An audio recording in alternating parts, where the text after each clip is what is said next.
So, I think the last time I talked about a TV show on this channel was maybe Legend of Korra, I think?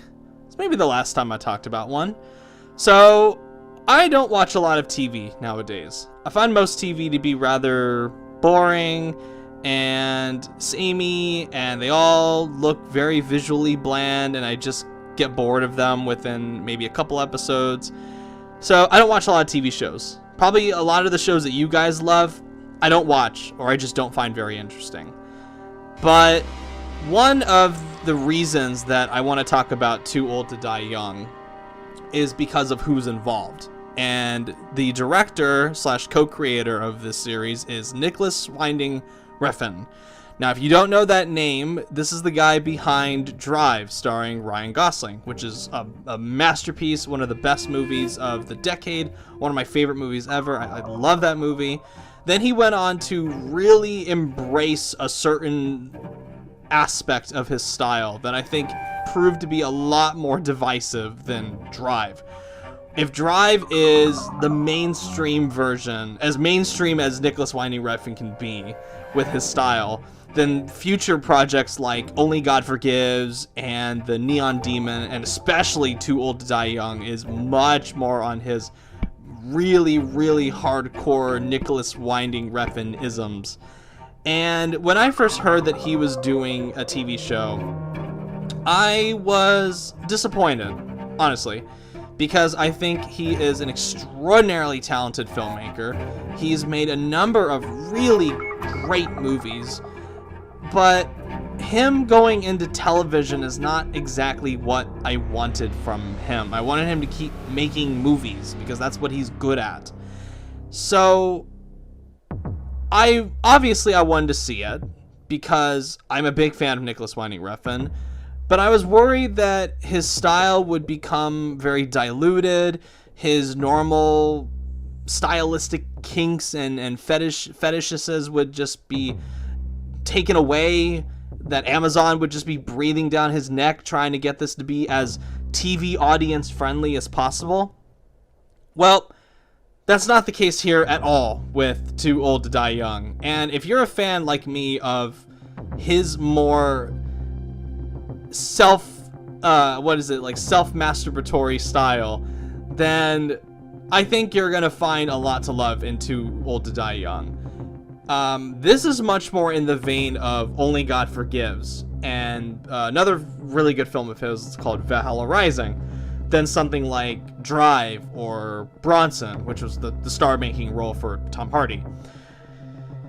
This is Nicolas Winding Refn at his most Nicolas Winding Refn ever. And that is, for depending on who you are and depending on what your taste in his style is, that is either a really great thing or a really bad thing. And for me, I thought for the most part it was a really good thing. If you were concerned that him jumping from film to television would be, a complete dilution of his style, you don't need to worry. This is Nicolas Winding Refn at his absolute best when it comes to visual structure, when it comes to images, striking cinematography, gorgeous atmosphere, really hypnotizing, stunning sequences that floored me when I saw them. Cliff Martinez, he continues to deliver absolutely brilliant music for Nicolas Winding Refn's films.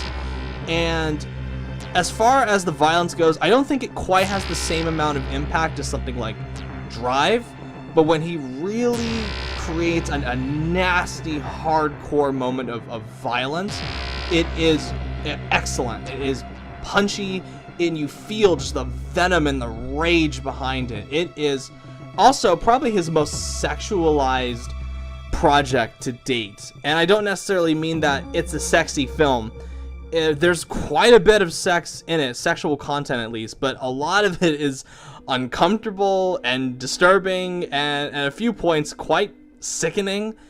But most of that I was fine with. I was totally fine with him moving this show on at like a snail's glacial pace, and I love just his usual stuff. He works extraordinarily well with these actors. I'm not even a big fan of Miles Teller, but I thought he did a really good job with this role. The guy that they got to play the cartel guy in this, he's fucking great. He's got this scary look to him. I've never seen this actor before, but he's phenomenal. You got John Hawkes in it, who I haven't seen in forever, and he's really good. Jenna Malone, who last teamed up with Refn for the Neon Demon, which is a film I'm not all that crazy about, if I'm being honest. And she's really good. Lots of good acting, lots of good cinematography, lots of excellent, amazing cinematography. Lots of gorgeous sequences where the thumping electronic score just carries the rhythm of violence. It is stellar presentation for the most part.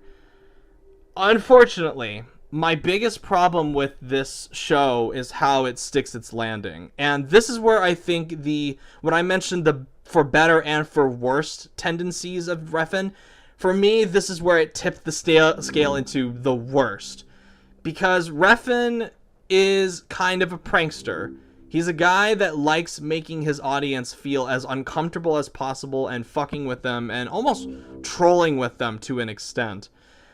But I feel like after 8 really damn good episodes, for the most part, 8 really damn solid good episodes, the last 2 episodes in this series are a serious letdown. I mean, the series is just riding high, and then with those last 2 episodes, it just ends with this big wet fart. I think I knew what was going to happen after a pivotal moment in episode 8. I thought to myself, oh no, I hope it doesn't go where I think it's going to go, and it goes exactly into the direction that I feared it would.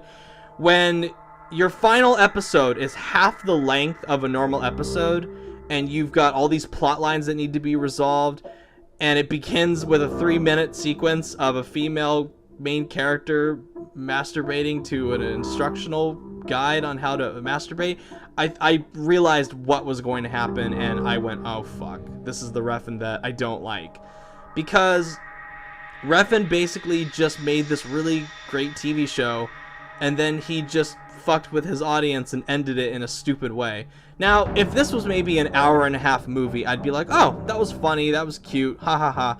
But it's a 13-hour series. It's a series comprised of 10 episodes that most of the time last about an hour-and-a-half, an hour and 15-minute mark. This needed more to it. I know Refn loves to fuck with his audience, but this was past the point that I was willing to accept.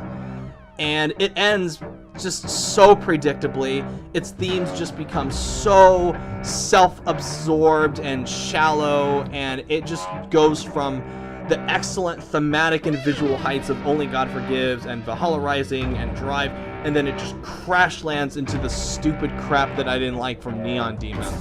So, for those looking for a next hit of Nicolas Winding Refn, I think they're going to get that out of Too Old to Die Young, because it's got a lot of his signature style to it. Hasn't been diluted at all from his jump from movies to TV. And I hope he gets another shot at this, because I think this long-form storytelling works well with his style, even if it's definitely not for everybody. But like me, if you're a fan of Nicolas Winding Refn, especially if you're a fan of his films like Valhalla Rising or Only God Forgives, you might really like this. I would just recommend that you bail after episode 8, because it just fucking flatlines after that, which was really disappointing.